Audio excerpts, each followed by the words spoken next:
ఇప్పుడు ఇంటికి వెళ్ళినా కానీ తమను బతకనివ్వరని చెప్పి కన్ఫర్మ్ చేసుకున్న తర్వాత వాళ్ళు ఆ గడ్డి మందు తాగి ఆత్మహత్య చేసుకున్నటువంటి పరిస్థితి. ఈ గడ్డి మందు తాగి ఆత్మహత్య చేసుకుంటున్నటువంటి సమయంలో స్వామి అక్కడికక్కడే చనిపోయాడు. కొన ఊపిరితో మాత్రం గాయత్రి ఉంది. ఆ గాయత్రి మాత్రం తను అంటే ఎవరైతే రూమ్ అద్దెకిచ్చినటువంటి ఇంటి ఓనర్ అది గమనించి ఆమెను ఎంజిఎం కు తరలించినటువంటి పరిస్థితి. ఎంజిఎం లో కూడా చికిత్స పొందుతూ విషయం సమాచారం కూడా వాళ్ళందరికీ ఆధార్ కార్డుల ఆధారంగా వాళ్ళ నాన్నకు ఆ కుటుంబ సభ్యులకు సమాచారం అందించడంతో వాళ్ళు కూడా హుటాహుటిన ఎంజిఎంకి వచ్చారు. ఎంజిఎంకి వచ్చిన తర్వాత తన చివరి మాటలు అంటే తనకు బతకాలని ఉంది, అంటే తను చేసినటువంటి తప్పేందో అర్థమైంది. ఇప్పటి వరకు తను బతకాలని ఉంది, తను ఏంటో ఏం తప్పు చేశాను, ఒక విలువైన జీవితము ఒక మోసగాడి మాయ మాటలు వినడం వల్ల నేను నష్టపోయాను అన్నటువంటి ఆ పరిస్థితులు మాత్రం ఆమెకు గమనించినట్టుగా తెలుస్తుంది. చివరికి తన తప్పు తెలుసుకొని నాకు బతకాలని ఉంది, తనకు ఒక పెళ్లి కావాల్సినటువంటి చెల్లె కూడా ఉంది, అంటే తన జీవితము కుటుంబం యొక్క పరువు అన్ని పోతున్నాయని చెప్పి మనసులో భావించినటువంటి గాయత్రి మళ్ళీ అంటే బతకాలని ఉంది అన్నటువంటి ఆ చివరి మాటలు కూడా తనని అందరినీ కదిలించాయి. అక్కడికి వెళ్ళినటువంటి మీడియాను కూడా వాళ్ళ కుటుంబ సభ్యులు కూడా చాలా రిక్వెస్ట్ చేశారు. ఇప్పటికే మాకు కుటుంబంలో పెళ్లికి కావాల్సినటువంటి పిల్లలు ఉన్నారు, అలాగే స్వామి యొక్క కుటుంబంలో కూడా పెళ్లి కావాల్సినటువంటి అమ్మాయి కూడా ఉంది. దీన్ని మాత్రం దృష్టిలో పెట్టుకొని అందరూ కొంత సమయం పాటించాలని చెప్పి ఇటు పోలీసులకు అలాగే మీడియాకు కూడా వాళ్ళు అంటే కొంత రిక్వెస్ట్ చేసినటువంటి పరిస్థితి. ఇవన్నిటిని దృష్టిలో పెట్టుకుంటే మాత్రం ఇక్కడ పోలీసులు కూడా అందరికి ఒక విషయం చెప్పారు. ఎందుకంటే ఒక హెచ్చరికలు కూడా చేస్తున్నారు. మాయ మాటలు నమ్మి ఎవరి ప్లేస్ లో పడితే వాళ్ళకి నమ్మకూడదు, ఎవరిని పడితే నమ్మి వాళ్ళ ట్రాప్ లో పడకూడదు అని చెప్పి ఎప్పటి నుంచో అందరూ చెప్తున్నారు. కానీ ఒక వయసులో ఉన్నటువంటి వాళ్ళు ఒక కామంతో లేకపోతే అజ్ఞానంతో వెళ్ళి వాళ్ళ ట్రాప్ లో పడి ఇట్లాంటి పరిస్థితులకు దారితీసి విలువైన జీవితాన్ని కుటుంబం యొక్క పరువు ప్రతిష్టల్ని కూడా దెబ్బతీస్తున్నటువంటి పరిస్థితి కనిపిస్తుంది. ఇవన్నిటిని దృష్టిలో పెట్టుకుంటే ఇక్కడ గమనించాల్సింది 22 ఏళ్ల యువతి ఇంటర్ చదివి మధ్యలోనే మానేసి ఇంటి దగ్గరే ఉంటుంది కాబట్టి ఖాళీగా ఉండడంతో ఒక అంటే అసందిగ్ధమైనటువంటి ఆలోచనలు కూడా వచ్చి తమ విలువైనటువంటి జీవితాన్ని నాశనం చేసుకునేటువంటి ఉదంతం కూడా ఇక్కడ జరిగింది. దీన్ని బట్టి చూస్తే ఏంటంటే కుటుంబ సభ్యులు కూడా పిల్లల్ని కూడా గమనించాల్సినటువంటి అవసరం ఉంటుంది. ఇవన్నిటిని దృష్టిలో పెట్టుకుని కూడా సమాజంలో ఒక పరువుగా బతికేటువంటి తమ కుటుంబము మళ్ళీ ఇంకా ఎట్లా ఉంటుందో, కుటుంబంలో పెళ్లి కావాల్సినటువంటి పిల్లలు కూడా ఉంటారు కాబట్టి వాళ్ళందరూ దృష్టిలో పెట్టుకుని పెద్దవాళ్ళు కూడా సమయం పాటించాల్సినటువంటి అవసరాన్ని కూడా ఈ సంఘటన గుర్తు చేస్తుంది. నందు right thank you Venkataratnam. So మరొక ఎగ్జాంపుల్ మనం చూస్తున్నాం. ప్రేమ గుడ్డిది కాదు, అది మనల్ని గుడ్డి వాళ్ళని చేస్తే చివరికి మన జీవితం ఎలా అంధకారంలోకి వెళ్తుందో ఇది ఒక ఎగ్జాంపుల్గా మనం చూడొచ్చు. ప్రేమ త్యాగాన్ని కోరుకుంటుంది అంటుంటారు, కానీ ప్రాణాలను అర్పించే త్యాగం కాదది, ప్రాణాలను తీసే త్యాగం కాదది. అవసరమైతే అవతలి మనం ప్రేమించిన వాళ్ళ సుఖం కోసం మన ప్రేమను త్యాగం చేయడమే తప్ప మన ప్రాణాలనో వాళ్ళ ప్రాణాలనో లేదంటే ఇది కాదంటున్నారని చెప్పి ఊళ్ళో వాళ్ళ ప్రాణాలను త్యాగం చేయమని కాదు అర్థం. వావి వరుసలు మర్చిపోయి సామాజిక బాధ్యత లేకుండా, కుటుంబ విలువలు లేకుండా, కనీస జ్ఞానం లేకుండా ఇష్టం వచ్చినట్లు వ్యవహరించేది ప్రేమ కాదు. ఇంకేదైనా పేరు పెట్టాలి దానికి, విచ్చలవిడితనమనో కామో ఇంకేదైనా పేరు పెట్టాలి. కళ్ళు మూసుకుపోయి వ్యవహరిస్తున్నటువంటి తీరు అనేక ఘటనలు మనం చూస్తున్నాం ఇలాంటివి. ఇక్కడ ఇదే ఎగ్జాంపుల్గా తీసుకుందాం. 42 ఏళ్ల వయసున్న వ్యక్తి 22 ఏళ్ల వయసున్న యువతిని ప్రేమించడం తప్పు కాదు, కానీ అతనికి అప్పటికే పెళ్ళయి 2 పిల్లలు ఉన్నారు, అతన్నే నమ్ముకున్న భార్య ఉంది, అతనికి పుట్టినటువంటి 2 పిల్లలు, వాళ్ళ భవిష్యత్తు ఆధారపడి ఉంది. అది ఎందుకు మర్చిపోయాడు? ఇక్కడ యువతి పరిస్థితి కూడా అంతే కదా. అతనికి పెళ్ళైన విషయం, భార్య ఉన్న విషయం, 2 పిల్లలు ఉన్న విషయం తెలీదా? తెలుసు. మరి ఎందుకు ఈ విచ్చలవిడితనం? చివరికి ఏమైంది, ఏం జరిగింది? వాళ్ళిద్దరి ప్రాణాలు పోగొట్టుకున్నారు. ఆ యువతి కూడా చికిత్స పొందుతూ మృతి చెందింది. ఇక్కడే కాదు, ఈ మధ్యకాలంలో యూపీ, బీహార్ సైడ్ కొన్ని ప్రాంతాల నుంచి మనం కొన్ని వార్తలు చూసాం. అల్లుళ్లతో అత్తలు రిలేషన్స్ పెట్టుకొని వాళ్ళతో పెళ్లి చేసుకోవడాలు, వాళ్ళతో పారిపోవడాలు లాంటి ఘటనలు కూడా కొన్ని చోటు చేసుకున్నాయి. ఈ మధ్య వార్తలు చాలా చూసాం మనం. అనైతికమైనటువంటి, అసాంఘికమైనటువంటి వ్యవహార శైలి.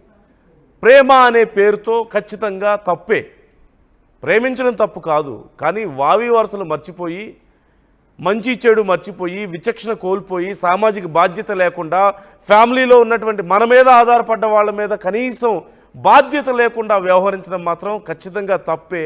అది ప్రేమ కాదు, మూర్ఖత్వం, ఇంకేదైనా అనాలి, దాన్ని రాక్షసత్వం అనాలేమో. ఖచ్చితంగా తప్పే. చూస్తున్న మీరు మీ అభిప్రాయాన్ని కూడా తెలియజేయండి. జరిగినటువంటి ఈ ఈ మొత్తం స్టోరీలో ఎవరిది తప్పు? ఇలాంటివి అనేకం మనం చూస్తూనే ఉన్నాం. ఇలాంటివి ఎందుకు జరుగుతున్నాయి? ఎవరిది తప్పు?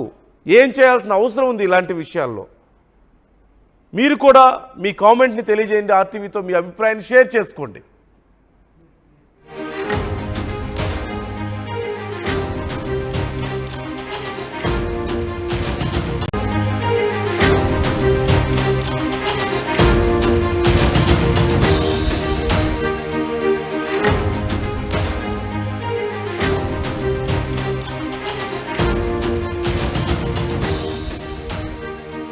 ప్రేమ గుడ్డిది అంటారు. లవ్ ఈజ్ బ్లైండ్ అని సహజంగా మనం వింటుంటాం. కానీ ప్రేమలో పడ్డ తర్వాత చాలామంది ప్రేమికులే గుడ్డిగా మారుతున్నారు. విచక్షణ కోల్పోయి ఇష్టారీతిన వ్యవహరిస్తున్నారు. లేదంటే ప్రేమ త్యాగాన్ని కోరుకుంటుంది అంటారు. కానీ ఆ ప్రేమించిన వ్యక్తి కోసం మనం త్యాగం చేయడం, మన ప్రేమను త్యాగం చేయడం దాని ఉద్దేశం. కానీ అవతల ప్రాణాలను, మన ప్రాణాలను, లేదంటే మన ప్రేమకు అడ్డొస్తున్నారని ఊళ్ళో వాళ్ళ ప్రాణాలను త్యాగం చేయమని కాదు. ఇక్కడ అలాంటి ఘటనలే మనం రిపీటెడ్గా చూస్తూనే ఉన్నాం. ఇప్పుడు మరొక ఘటన చోటు చేసుకుంది. వావి వరుసలు లేకుండా, వయసు అంతరాలు లేకుండా, కనీసం బాధ్యత లేకుండా వ్యవహరించినటువంటి మరొక దారుణమైనటువంటి ఘటన వరంగల్ జిల్లా ఎనుమాముల్లో చోటు చేసుకుంది. ఆమెకి 22, అతనికి 42. 20 ఏళ్ల వయసు తేడా. ఒక మాటలో చెప్పాలంటే ఆమెకు తండ్రి వయసు అతనిది. ఆ వయసు ఉన్నటువంటి వ్యక్తి, 42 ఏళ్ల వ్యక్తి 22 ఏళ్ల వయసున్న యువతితో ప్రేమలో పడ్డాడు. ఇంటర్ వరకు చదువుకొని ఇంట్లోనే ఉంటుంది గాయత్రి అనే యువతి. లారీ డ్రైవర్గా పనిచేస్తున్నాడు స్వామికి పెళ్ళై 2 కొడుకులు కూడా ఉన్నారు. అయితే ఆ యువతికి ఏవో మాయమాటలు చెప్పి స్వామి లోబరుచుకున్నట్లుగా తెలుస్తుంది. గతంలో పెద్దల సమక్షంలో దీనికి సంబంధించి పెద్ద పంచాయతీనే చేశారు. గాయత్రి పేరెంట్స్ ఈ విషయంలో పెద్ద గొడవ చేసినట్లుగా తెలుస్తుంది. కానీ స్వామి మాత్రం గాయత్రి విషయంలో తన వైఖరి మార్చుకోలేదు. పంచాయతీ తర్వాత హన్మకొండకు మకం మార్చాడు స్వామి. ఈ నెల 2న స్వామితో ఆ యువతి వెళ్ళిపోయినట్లుగా తెలుస్తోంది. ఆ యువతికి మాయమాటలు చెప్పి స్వామి ఆ యువతిని తీసుకొని వెళ్ళిపోయినట్లుగా తెలుస్తుంది. ఇంట్లో నుంచి 10 తులాల బంగారం, నగదు కూడా తీసుకెళ్ళింది గాయత్రి. విజయవాడ, గుంటూరు నగరాల్లో తిరిగి వేములవాడలో ఆ యువతిని పెళ్లి చేసుకున్నాడు ఆ స్వామి. అన్నారం షరీఫ్లో అద్దె ఇంట్లో కాపురం పెట్టాడు. అయితే ఈ పెళ్లికి పెద్దలు ఒప్పుకోరని, ఇక ఏమీ చేయలేము, మనకి వేరే మార్గం లేదు అంటూ ఆ యువతిని రెచ్చగొట్టి చచ్చిపోదామంటూ మభ్యపెట్టినట్లుగా తెలుస్తోంది. ఈ నేపథ్యంలో ఆ ఇద్దరూ కూడా ఇక పెద్దలకు తెలిస్తే ఏమవుతుందో, ఊళ్ళో వాళ్ళకు దొరికితే మనల్ని ఏం చేస్తారో అనే భయంతో గడ్డి మందు తాగి ఆత్మహత్యకు పాల్పడినట్లుగా తెలుస్తోంది. స్పాట్లోనే స్వామి ప్రాణాలు కోల్పోతే ఎంజీఎం ఆసుపత్రిలో చికిత్స పొందుతూ యువతి మృతి చెందింది.